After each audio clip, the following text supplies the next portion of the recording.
Hello, my name's Eury. And hello, my name is Jenny. Welcome again to the Conscious Cuppa podcast, where we're exploring the divine feminine. We are. If you've never heard of the term divine feminine, you're not alone. Curious about what she has to do with creating your reality? Realising your dreams and being and having what you do want? Then stay tuned to find out more. Eury, what if I need something done by tomorrow? She makes arrangements and rearrangements in the blink of an eye. Is there anything she can't produce? There is only one way to find out. Test her and see what she weaves from what you provide. Why is she so important? Without her gifts to weave a new world, everything would stay exactly the same or get worse. Who is she, really? Here's a taste of what one of our fabulous guests had to say about what the divine feminine means to them.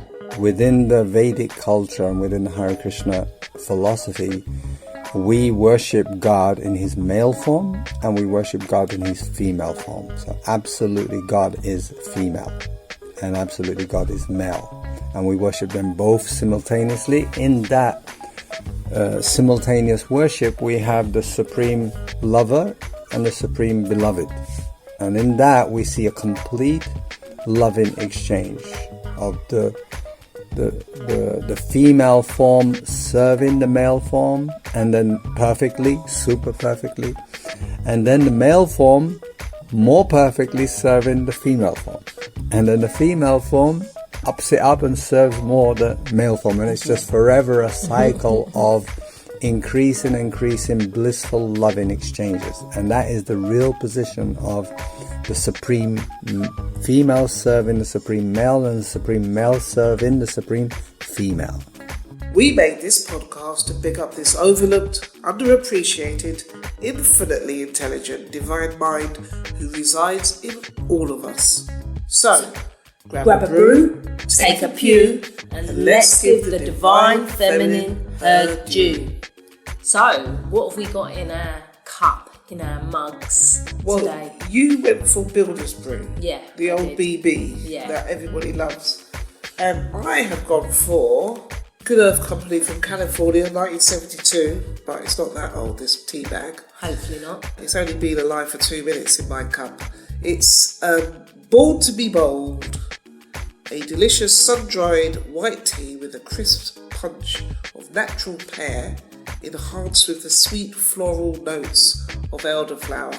Wow, that's selling it. I haven't even tasted it. And I'm up for actually making elderflower. Your housemates were making elderflower, and it was raining, so I didn't go. We are having it next week.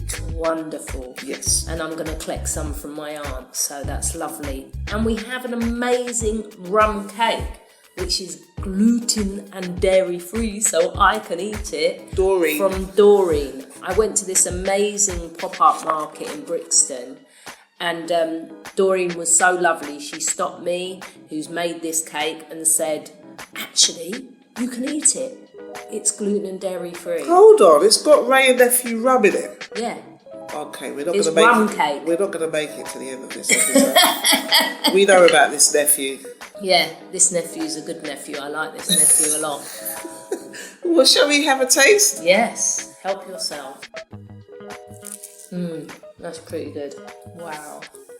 It's got such a deep and rich flavour. It's a really dark cake. Very it's sweet. Moist. Yeah. You wouldn't know it's gluten free. Stuff in it. I went down in one as well. It looks so good. How about your tea? I think it's going to make a real good accompaniment to this. Well, that's pretty good for Yes. all that bigging up itself on the side of the tea packet. Does it live up to its... It does actually. That's lovely. You can taste the pear and you can taste the elderflower. Lovely. I do like that when a tea actually lives up. We've had some terrible teas. Terrible teas. Where we've had to, a bit like the DVD, you throw it across the room. Just So like never. that will never pass my lips again. We hope you've got something wonderful in your cup, in your glass, in your flask. Cheers. You can send in your questions and suggestions to consciouscuppa@gmail.com. That's consciouScuppa@gmail.com. So here's what we do. We asked 30 people to pick from 13 lollipop sticks and gave them 5 minutes to talk about the subject written on the sticks they chose. This episode, Eury will be discussing the subject of big changes and transformation. And you'll hear from this week's guests, who are Ichaso, Katrina, Nuri, Ahmet, Naomi and Mike. And midway through the interviews, we'll be sharing a golden nugget from Neville Goddard's book, Feeling is the Secret. Shall we press play? Yes. Look, I've got to go. I've got to go. Conscious Cuppa's on, all right? Conscious Cuppa.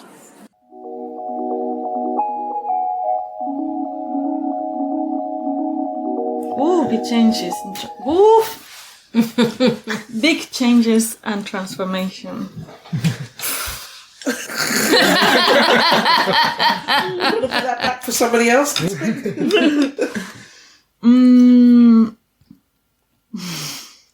I mean, if you just want to talk about it for a minute. Well, I think they are quite big ones, which I love. It feels that the big changes and transformation. They're big words. I love them both. I like all of them are amazing things to think about and reflect on. And transformation, I like to say about myself that I'm a bit of a mutant. Like I'm in constant transformation and I find it difficult to think of myself as a static thing. And as soon as, someone tells you, yeah, because you like these kind of things, it's like, who told you that? Like, who said that stone that this is of any of my interest? I'll say what I'm interested about. And I'll say it what I'm interested about right now. I might lose the interest tomorrow, or something else will come up in the surface from that thing that I've learned. And similarly of myself, I guess that brings some difficulties in a world that is asking for some continuity or wanting to identify you in certain ways so it's easier for others to understand. And I guess if someone wants to understand me as in a transforming person, like mutating person, and in terms of images, that's something that comes up in not liking to post much of my pictures anywhere, for example, in social media or anywhere. It's like my pictures, because I see myself so different all the time that I couldn't choose one image. The only one that works is something that's blurry, like as a phantom kind of, or like as a sort of being that is not very well defined. That's the kind of image that I can be posting out. Yeah. And I think that has something to do with my neurodiversity, which I'm just discovering or learning from it, which I don't always just want to go into, that's because of this condition of yours, or it's just it's helpful to understand that there are some things that the way my brain works have to do with it. And it's related to wanting to be transforming is because you get bored of yourself as well, and then you need a new version of yourself, or it doesn't fight with being grounded. I think I'm grounded in being a mutant, or that's what brings me a stillness. It's like, no, I'm changing. And with that it comes sometimes when I get bored of the version of myself, or I feel I am in an environment, or the conditions don't allow for more transformation, or I feel there's walls around me that I can't work through or across, then I'm like, there's a power that makes it all put a bump on it, break all those walls, and sometimes big changes come with it, which are not necessarily gentle, are not necessarily well thought. They can be quite traumatic, either physically or like structurally, of what is sustaining you, break through all of that, because the new version of you can't exist, or doesn't know how to make all the steps, or doesn't have the patience to slowly break those walls. It's like, okay, no, let's put a bomb on it. Next layer. So it both have some relation to it. And it's, when I say it's traumatic, even if it's chosen, sometimes it's not that chosen. It's almost like a reaction to existing. And trauma as in, you know, trauma is, it can be when you hit yourself, that's a trauma, no? So it's just like, yeah, you need to rebuild. Thank you. We haven't had a mutant on the podcast before. I know, yeah, it's so good. This is a new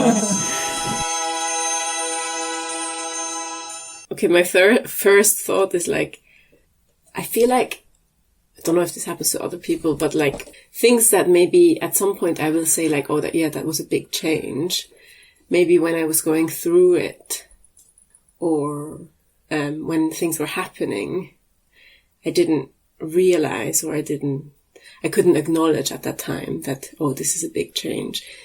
Or I feel like it's more often that after it's kind of happened, or maybe once you've taken a decision, that then you realize, oh, if I take a decision, like, for example, I take this job, then that means I'll move to China and I'll leave the odd hut and I'll have like my life in China. Of course, I know it's going to be a big change in some ways, but at the time of doing it, it feels like, yeah, this is what I'm going to do. You know, it's not like, I feel like almost you can't feel the change when the change is happening. You can only feel the change after the change has happened, if that makes sense. Uh-huh.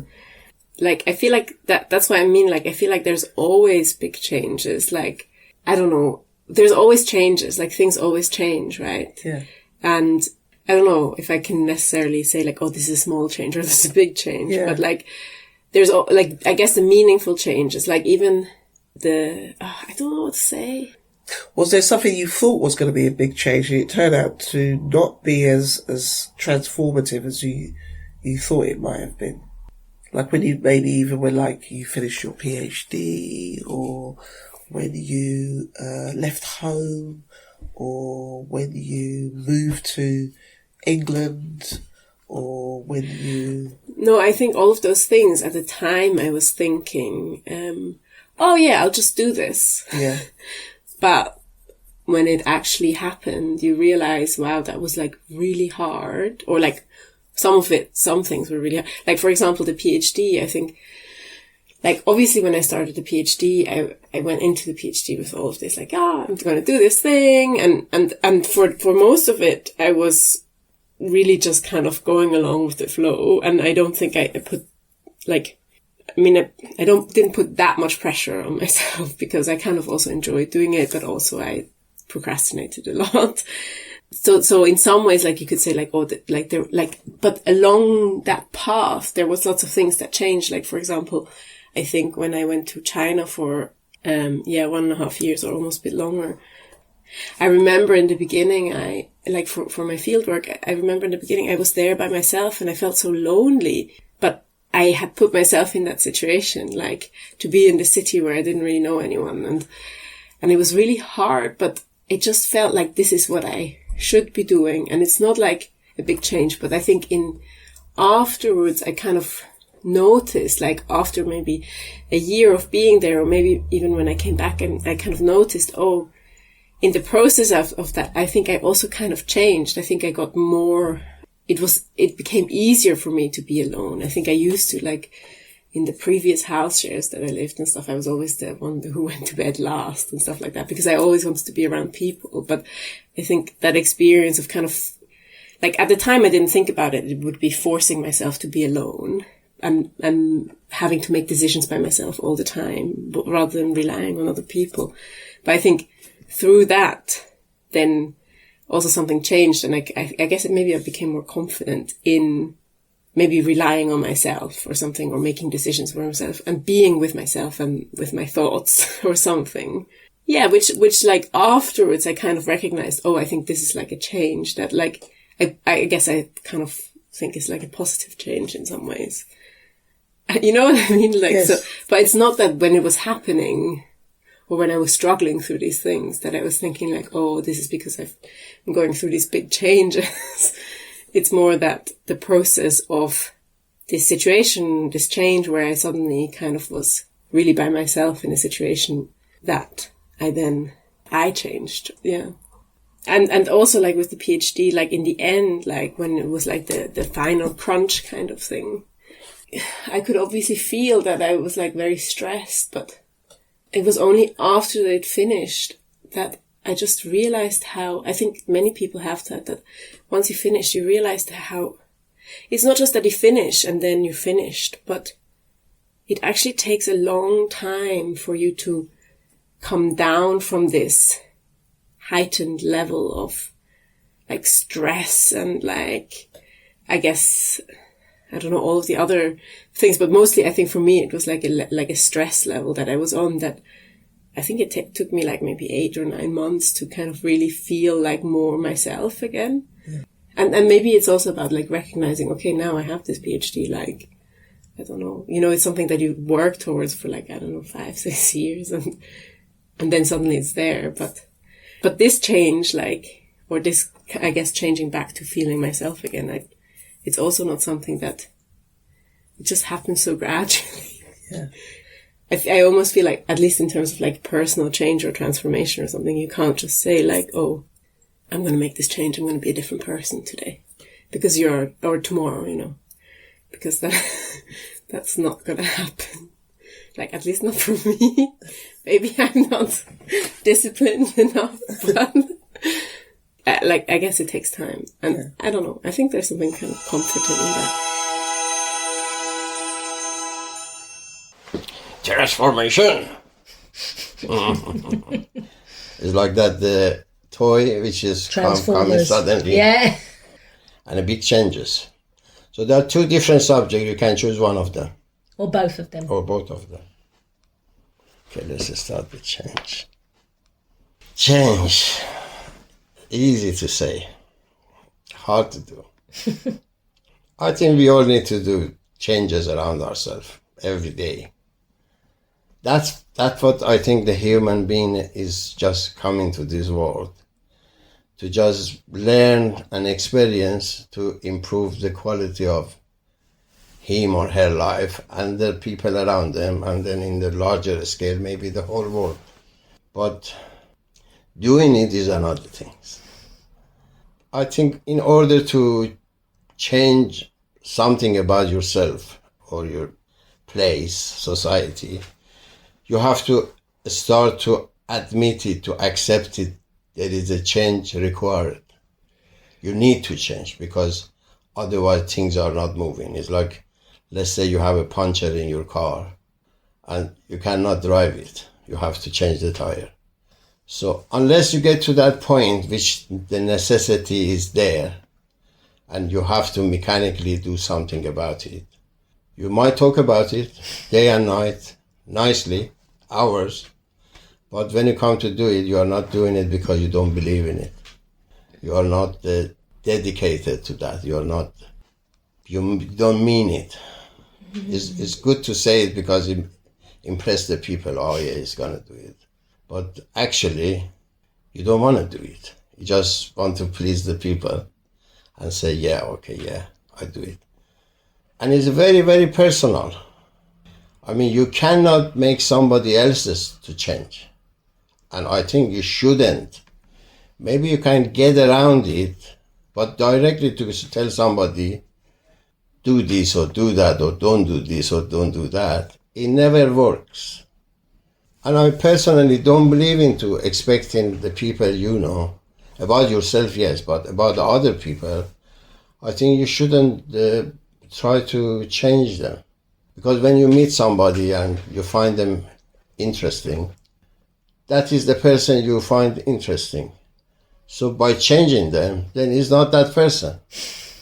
It doesn't make any sense, if you know what I mean.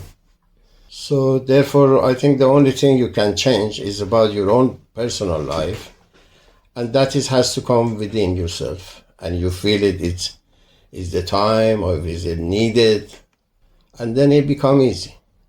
Because whatever we like to do it, with the enjoyment, is the thing we want to do it. Otherwise, you don't enjoy it, you're not doing it by your feeling, so you're not going to be good at it. And opposite of it, if you want to do something totally, you're 100% want to do it, you even enjoy doing it, and the job done well as well. And I done my case. With the changes as well, in a way. So I think similar issue in a different ways, but I'd rather have something else. It's time for a Neville Nugget. I will pick number 6. Number 6. In the states of sleep and prayer, the conscious and subconscious are creatively joined. The male and female become one flesh. Use sleep and prayer to aid you in realizing your desires, which are your children, the events and conditions of your life. On with the podcast. On with the podcast. Conscious Cuppa. Dairy-free, gluten-free, no additives, no GMO, just good to go. Is good for you? Yeah. Okay.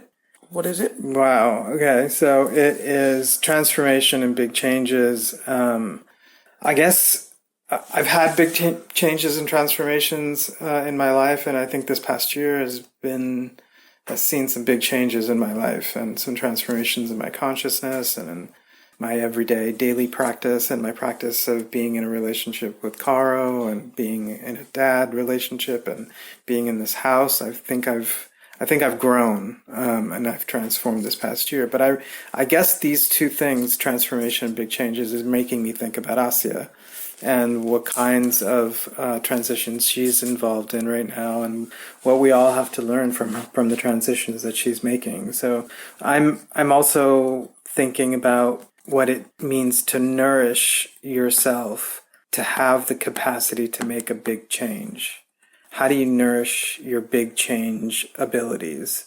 And I guess for me that has a lot to do with how you think of, what you need to thrive, what you need to remain curious, right? What are the conditions of one's maintaining or experimenting through one's curiosity? And I think that to me is also about how transformation happens. I think transformations happen and big changes occur when people follow the wayward lines of their curiosity, their non-linear lines of curiosity. To be open to that is also a really important part of what I would call dehabituating.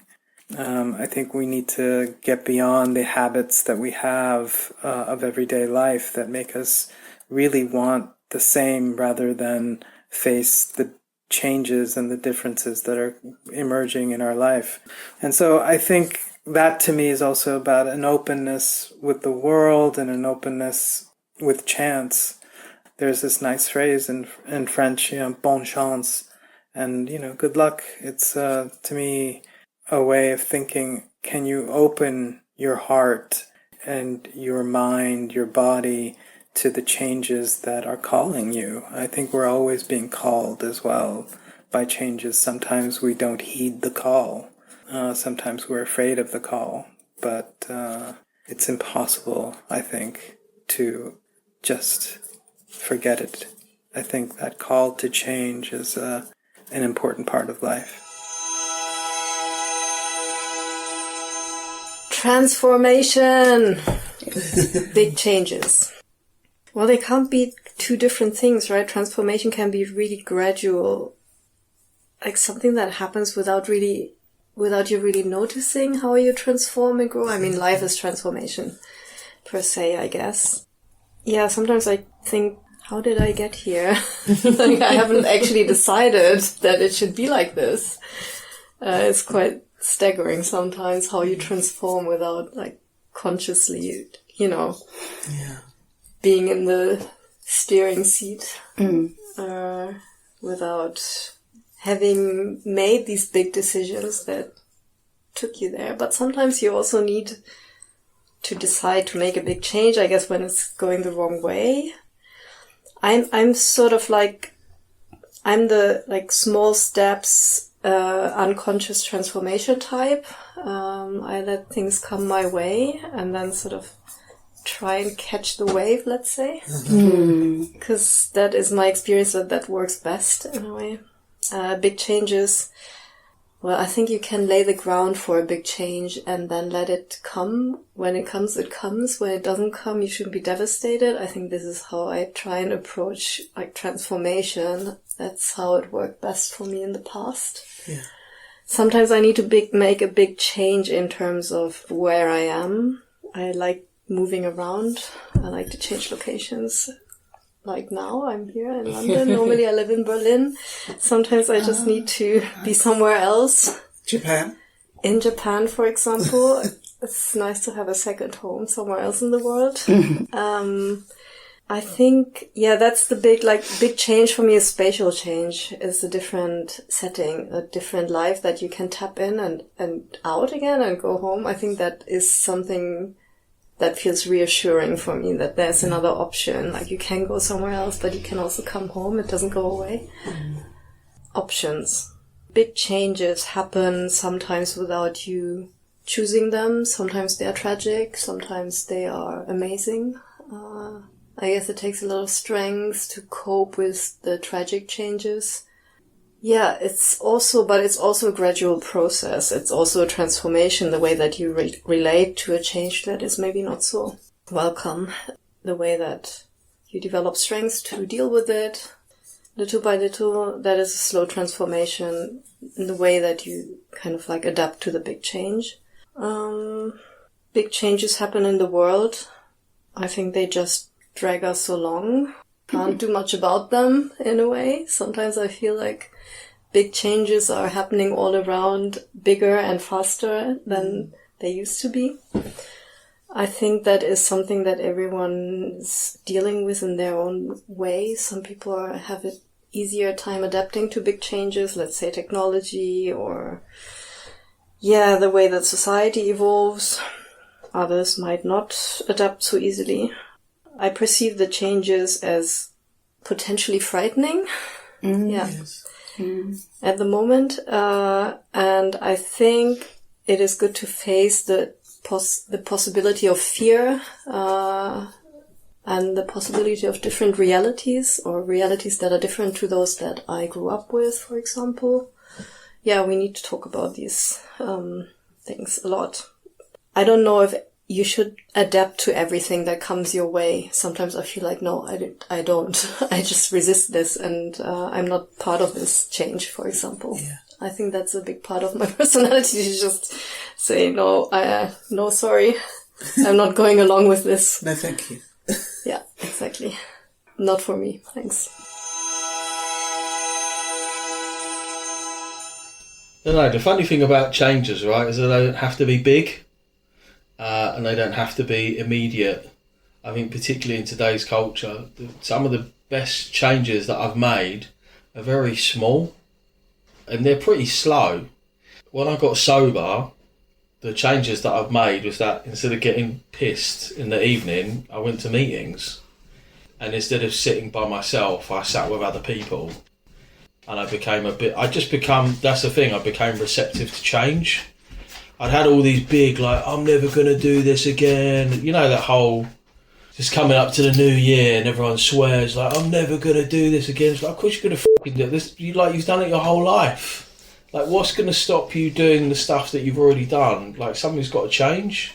And I think as well, trying not to do too many things. When I was younger, I'd be you'd have all these New Year's resolutions and you wouldn't fucking do any of them. I didn't. Do you know what I mean? It's all gone to shit. All the runners are going to be out in January. All the gyms are going to be full up. You get to the middle of January and they're all fucked off again. And that's the thing. It's just being aware of my own sort of blind spots. Instead of making a big commitment or big change. It's like, do you know what? I'm just going to try and get up a bit earlier tomorrow. Or I'm just going to, do you know what? I keep watching TV before I go to bed. I'm just going to keep the TV off. Just going to try it. And that's the thing, because change is scary. It's uncomfortable. Transformation 9-12. I think transformation, again, it's just slow. Like, change is slow. You know, me and Sam have talked about it a lot. Like, over time, like, humans are so powerful. We can literally do anything, right? And then if you have that power greater than yourself, but the thing is, it's going to take time. I lack patience. And if you think, like, there was a mad study of the greatest composers of all time. None of them did anything noteworthy for 8 years. Like, none of them. Not even, like, Beethoven, Mozart. They just, yeah, they were really young. That's the thing. If you think about these absolute units who are just obsessed doing the same thing over and over again, I want to make it as easy as possible. So it's just doing really simple things. I don't want to, like, asking you about the steps and stuff. Like, what I've learned from recovery is, like, keep it simple. Keep it consistent. That's how all the great things that I've ever done have been from being really basic, simple things, just over and over again, doing that consistently. And make it, like, if you want to change, make it a winnable game. There's nothing so depressing as making grand plans, getting up the next day and just going to bed and thinking, I didn't do any of that shit. Now I just feel I feel like a proper loser now. So don't do that. Like, make it simpler, make it easier, make it smaller. And if you're not doing it, but you genuinely want to change, then it's probably too complicated and it's too big. So just make it smaller. You're listening to Conscious Cuppa. Eury, you've heard part 1 and part 2 of Big Changes and Transformation. There is a part 3 which is going to come in the next episode. What have you got to say about what you heard from our fabulous guests? I think they had this wealth of personal experience, understanding and appreciation of what transformations and big changes meant to them. And it really resonated that this is a movement. This is a going according to what we believe, going from something old to what you do want. And this takes place, first of all, in your imagination, this transformation, this convincing yourself that you are the person you wanted to be because you've had a desire, something's come in, or something's happening that's uncomfortable and that you really need to come to terms with. Therefore, you need to become a new person in order to integrate that into your life. I've always loved transformation. When I was at school, I did an image of metamorphosis. We were encouraged to do this, and this stayed with me. I'd never heard the word metamorphosis, and I really feel that, like in the previous episodes, you are introduced to something, you come up against something, like I've been saying, but then you're invited to transform. So you're invited into a new self-concept. So this is really all about us. We do see it out picture into the world. So I go from a non-car owner to a car owner. I go from a non-house owner to a house owner, but I'm transforming. I believe now that I am the person that has this house. And this house, to go really deeply into this house has two meanings. One in the world, but one within me. Like the state of mind that you're occupying. Is that what you mean? Yes. Yeah. What does this house symbolise? And being invited to transform into the person that embodies that. So it's like you're moving house. Yeah, yeah, absolutely. So now I feel safe, I feel secure, I feel relaxed, I feel something to return to. Very much like one of our guests, I think it was Naomi, that was saying very much she has these homes to go to, you know. Yeah. It's this movement, this transformation. We're moving, literally moving our self-concept from one state to another. I loved what Naomi says about catching the wave of it, because there is this compulsion that happens, that comes upon us. And we might not actually know that we've planted those seeds. So I said I wanted a car, I'd imagined driving the car, but then all of a sudden I'm taken to Birmingham. I'm off to Birmingham on a train, and like this car is distant past, hasn't come to pass in this physical reality. And then all of a sudden there's the car. That's the one I'm going to buy, and I'm going to drive it back to London. So I think it's really important to stay, while we're transforming and we're in these big changes, that we stay in this receptiveness. Somebody said about receptiveness, it was Mike, yes, to stay in this receptive state, that you're also allowing yourself to be grounded, which is what somebody else said. Some of our guests were talking about some of these stages that lead up to this transformation. Ahmed mentioned curiosity. That openness is probably what got us into the desire in the first place. In the previous episode, we talked about just having got pregnant. Obviously, there's a final stage when we meet the thing that we wanted. What's happening between that conception, becoming pregnant, and the birth of it into the world? What's happening at this stage? The divine feminine, this fertile, intuitive force within us, is then bringing about the circumstances. So this is your baby growing in the womb. She's holding the vibration of what you do want. You can abort it if it was a rotten idea, if it was unhelpful and unlovely. At this stage, you can definitely abort it. You can pull that string and say, well, actually, I don't want this thing to happen. At this stage, you're the divine feminine, so it's going to be good and it's going to be new. But I guess if we're talking about what the subconscious mind can do, yes, yeah, because it will produce whatever you say. Yes. And if you don't want that thing, abort it. Yeah. The golden rule applies here. Yeah. Do to others as you would have done unto you. And I like to reverse that, because I love to do nice things for others, but I'm not so great at doing those things for me. So at this stage, we're really giving life to this desire we've had, and we're sustaining it, but not consciously. But here is the challenge to interrupt anything that might abort it by mistake. Yeah. Any negative self-talk. One of our guests was talking about dehabituating. So this was Amit. So this dehabituating that Amit's talking about is very much about you're being introduced into something new. It's not replaying.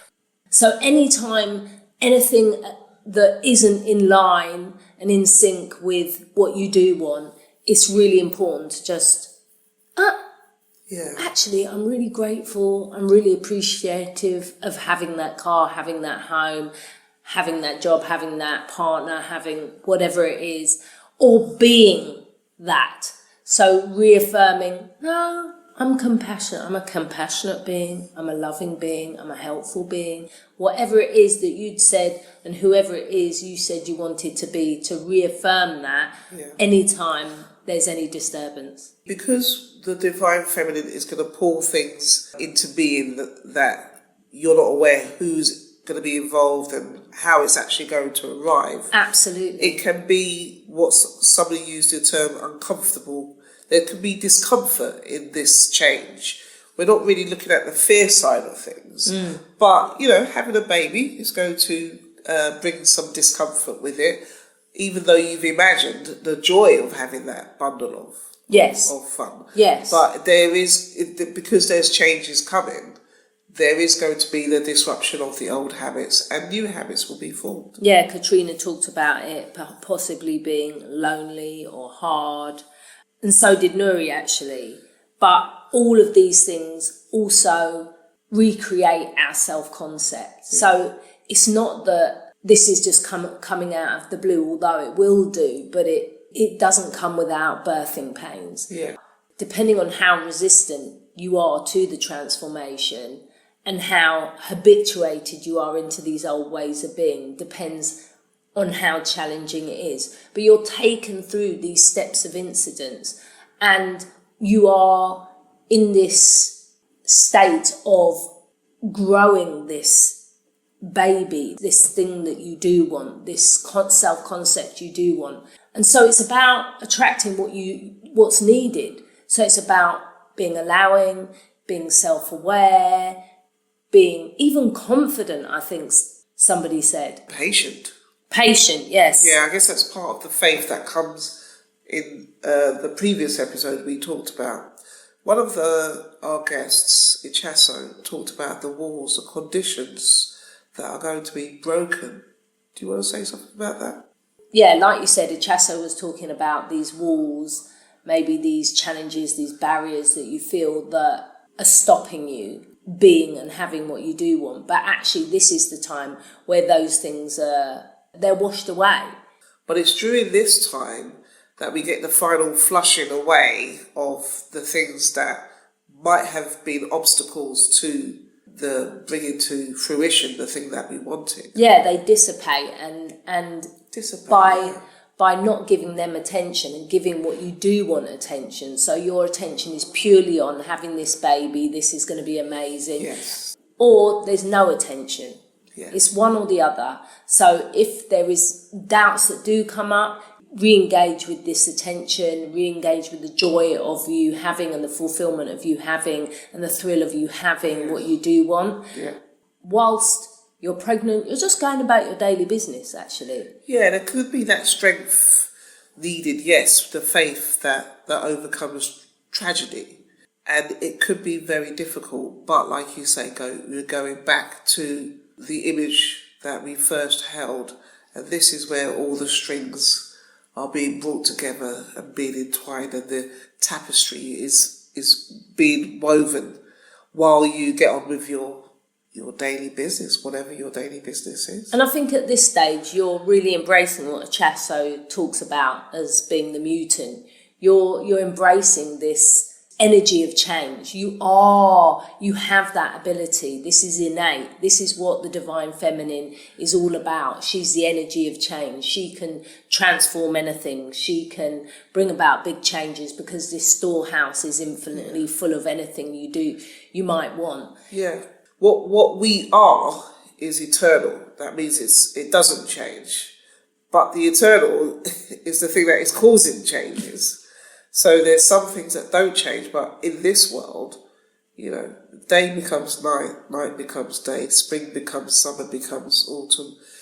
There's always changes happening here. So the idea that you could be static is a waste of an idea. And you wouldn't want to be static because, that leads to stagnation, and stagnation leads to rot. So you could even say the purpose of the awareness of the divine feminine. So you don't feel that when I'm stuck in this situation, we have something within us that is more than willing and more than able to weave these ideas. And this is the stage where that is happening. She's the flow, allow what you don't want, the old state, the old self-concept to ebb and really embrace this flow of change. I guess when we were in that episode of letting it all go, clearing out, that's when you have that initial, okay, I'm willing to put all of the unwanted things behind me. Well, this stage is where the final letting go happens. The release. Because this new way of being in the world and a new world is emerging all around one. Yeah, and we don't know how it happens. I just want to be really clear about it's about really staying conscious, aware and open because once we allow it, this is beautiful. All the people are blessed with helping you bring about, and this is something personally that I've really lent into, allowing help and asking for help and being compelled to, because I would withhold that. Somebody would say, ask them for help, and I'd be like, no, I don't want. There'd be a little voice inside me, no, I don't want to. That makes me look weak, or whatever it is. All these old self-concepts that I don't want. I'm really embracing going on this journey and being connected with the divine feminine, because this is such a union. This is such a union of what you do want that comes about at this stage. You are transformed and your world is transformed. It's such a brilliant... So we've had the union a couple of episodes ago where we're fixed now in place. The two have definitely become one. And that was this ecstatic, the joy, the bliss, the upliftingness. Then we've got this period of calm now after all that excitement. And then we've got this weaving happening. In the next episode, we're going to be talking about those the bridge of incidents, the things that are going to take you up to actually meeting the object, experiencing the event, or hearing good news about somebody else's successes. I have an acronym. Oh, good, because I definitely don't have an acronym today. Today's acronym is TNT. Pretty explosive, right? Like that belly of the divine feminine with the baby inside. It's pretty explosive. We've got a big bang happening here. Yeah, so new world coming into existence. T is for transforming without being in the steering seat. This is what Naomi said. You don't have to do anything. This will all be done. Yeah. N is for natural transition. It's smooth. It doesn't have to be bumpy. It can be sudden, but it should feel natural for this transition to happen. Yes. And T? And the last T is it takes time. It takes time, so you need to be patient. Try not to interfere and accidentally abort things. Yeah, it's interesting. So my words of wisdom were also incorporating a lot of what you've said. Okay. So, like Naomi, catch the wave. Love that. Of compulsion to move, prove like rising bread with patience. Yeah. Wonderful. Thanks, guests. We really appreciate you. Yes. And we're looking forward to the second part of this big changes and transformation. Yes. Which will come in next episode. In the next episode, yeah. We've only got 4 more people who are going to be speaking on that. So it'll be a short episode. Yes. This has really been a swell sip, a beautiful blend, and a terrific tipple, as well as an amazing cake. Amazing cake, great tea, and we hope you've enjoyed this episode. Thanks for listening in, and thank you, big shouts to all our little soundbiters. And you can send in your mugshots to us at consciouscuppa@gmail.com. And all your questions and suggestions, although we're getting to the end of this season, so you need to tuck them in really quickly. Yes. But we can just send you a direct message. Lovely. Be lovely to hear from you. Yeah. Wait for the end of this episode for Women of the Bible. Yeah, we've got a lovely Easter egg at the end. Until next time. Bye. Bye.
So, Jenny, women of the Bible, our Easter egg. Yeah. Nice. Okay, I'm going to pick this yellow one. Veronica. Ooh. You wouldn't think there was a Veronica in the Bible, would you? I know a really lovely lady called Veronica, actually. Well, actually, this is the apocryphal Pilate 7. She means victory bringer, compassionate, believes in awesome power of God, and is healed by her faith. Wow, healed by her faith. I like that a lot. Yeah, I like the compassionate bit. Yeah. Yeah, Veronica, if you're interested. See you next time. Bye.